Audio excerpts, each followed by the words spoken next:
Good morning and welcome to Let Us Reason Together. Today is February 12th, 2026, and it's raining here in Craig this morning. We are thankful for the moisture. Very unusual that in the middle of February we're getting rain.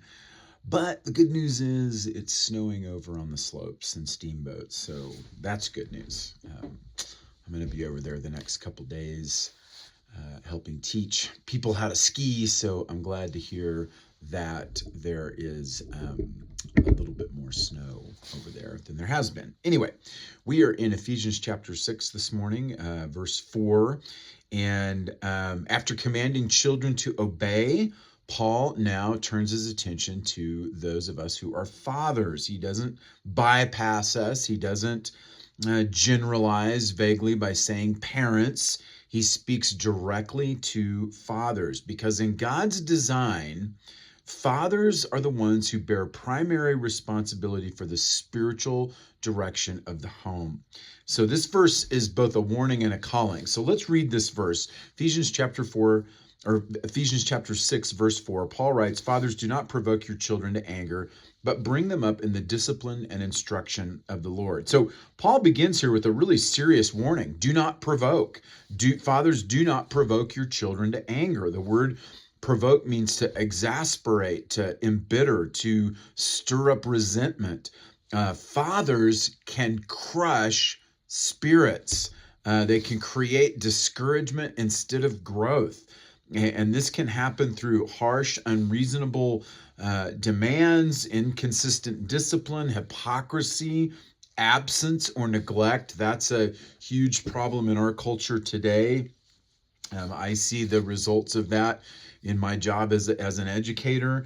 Criticism without encouragement. Colossians 3:21 parallels this command when Paul writes, "Fathers, do not exasperate your children so that they will not lose heart." The issue is not discipline itself.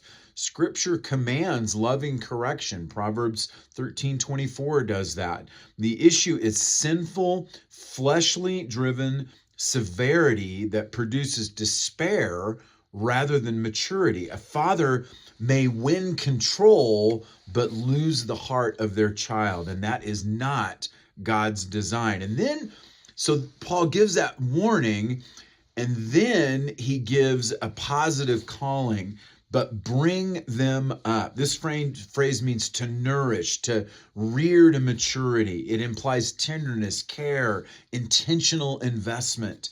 The same root word appears in Ephesians 5:29, where a husband nourishes and cherishes his wife. Fatherhood is not merely authority, it is nurturing leadership. It's not passive. It requires time. It requires presence and engagement. Spiritual fatherhood does not happen by accident. And then Paul gives us the means.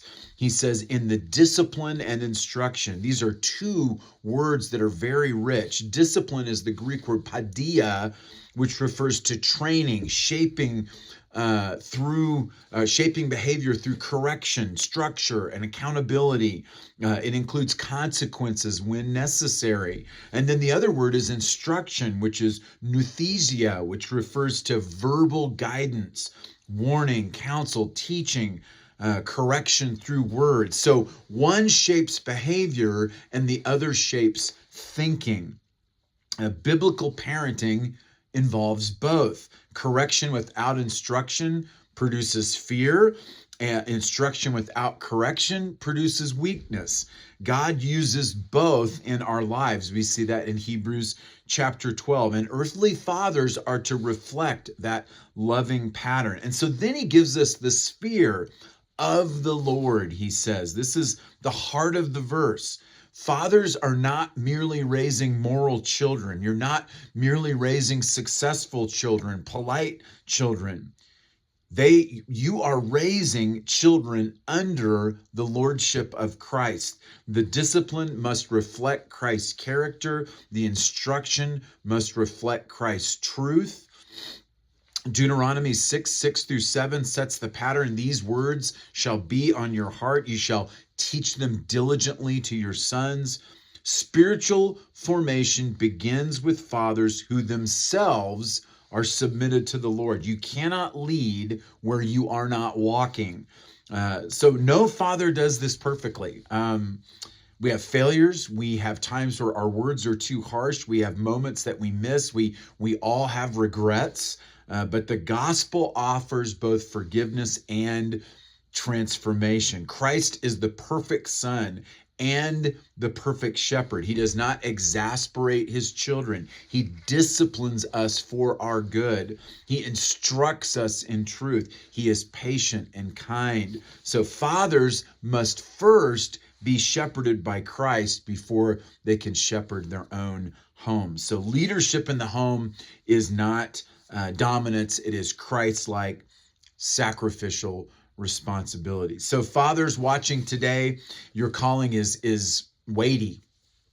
Your influence is profound. Your example will echo, sometimes for generations. So do not abdicate, do not provoke, do not drift.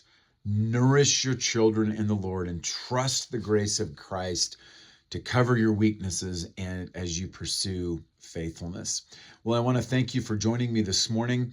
I pray that it's been a blessing for you. If you have, hit that subscribe button, hit that like button, share it with as many people as you would like. I'm going to take a few days off. I won't be back until probably next Tuesday, where we'll pick up with Ephesians chapter 6, verse 5. So I want to thank you for joining me today. Pray that you have a great day, and we'll see you next time.